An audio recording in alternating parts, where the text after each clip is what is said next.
Positivo il bilancio tracciato stamani dal questore di Agrigento Rosa Maria Raci, che ha illustrato alla stampa il lavoro svolto nel corso dell'anno. Il dato principale più confortante è il netto calo dei reati, sia nel capoluogo che in altri centri come Licata, come anche quello degli omicidi, negli incendi e danneggiamenti vari, un netto calo sui furti, lesioni a persone e anche sulle violenze sessuali.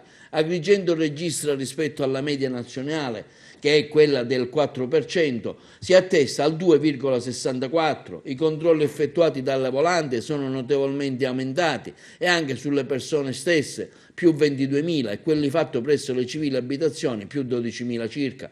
Tra le attività collaterali anche quella del caffè letterario, giunto alla sua sesta edizione, sulla strada della legalità, che si svolge ogni anno presso il centro balneare della polizia a San Leone, quello relativo al contrasto alla violenza di genere, alla campagna di sensibilizzazione Questo non è amore, gli incontri presso 25 istituti scolastici al fine di promuovere la cultura della legalità per la prevenzione, il consumo di sostanze stupefacenti, alcol dipendenze, bullismo, cyberbullismo. Sono stati incontrati circa 1.500 studenti e 200 docenti. Si è puntato sicuramente tutto sulla prevenzione e in questo ci ha aiutato anche l'istituzione del numero unico europeo, che ha scriminato alla base tutti quegli interventi che ci facevano perdere soltanto tempo. Il numero delle pattuglie sul territorio è stato potenziato, avete visto che ci sono state quasi 600 pattuglie in più rispetto all'anno precedente. Questo ci ha premiato perché è stato aumentato tutto, sono stati aumentati i controlli domiciliari, le persone controllate, i veicoli controllati. Ciò ha determinato sicuramente un calo dei reati che ci fa, sulla base dei dati statistici, ci fa considerare la provincia più sicura, almeno a livello regionale, e questo lo dice il Sole 24 Ore con le statistiche ufficiali che ha presentato. Siamo provincia prima per sicurezza e giustizia, quindi un plauso va anche all'autorità giudiziaria, che ha assestato duri colpi alla criminalità di questo territorio e che giornalmente si impegna per produrre sicurezza. Il sforzo è stato molto intenso, ci ha visti presenti giorno e notte nelle zone centrali e in quelle periferiche in cui insistono le nostre strutture territoriali, i commissariati di pubblica sicurezza, e quindi ci ha premiato perché c'è un calo della delittuosità notevole,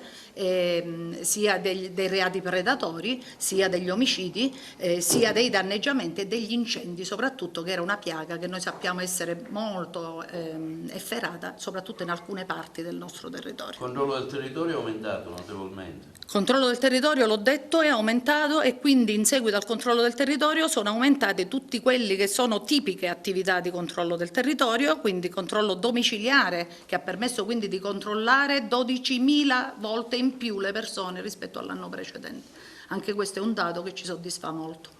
Attenzioniamo il mondo della movida e ci siamo impegnati negli ultimi mesi a guardare tutti i sabati e le domeniche le zone centrali o le zone in cui i ragazzi si incontrano, proprio perché c'era stato segnalato anche da madri preoccupate che i ragazzi minorenni consumassero alcol, e questo non può essere permesso. Noi siamo sicurezza pubblica e dobbiamo garantire la sicurezza in tutte le sfaccettature della vita quotidiana, per garantire sicurezza non solo ai cittadini maggiorenni, ma anche chiaramente a prevenire i reati e da parte dei minorenni, a prevenire gli abusi e le devianze.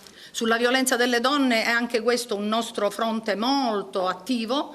La divisione anticrimine della questura di Agrigento ha condotto e portato a termine, non solo a livello di pubblicità nelle scuole e nei vari convegni, ma ha portato a termine tutta una serie di progetti che hanno permesso a tante donne di uscire dall'incubo quotidiano in cui vivevano e vedere una luce in fondo al tunnel. Infatti sono stati aumentati gli ammonimenti in maniera esponenziale. Tanta gente è venuta poi successivamente a ringraziarci perché era uscita da un incubo e aveva sottratto anche i figli a situazioni di violenza che avrebbero sicuramente non permesso uno sviluppo psicofisico adeguato.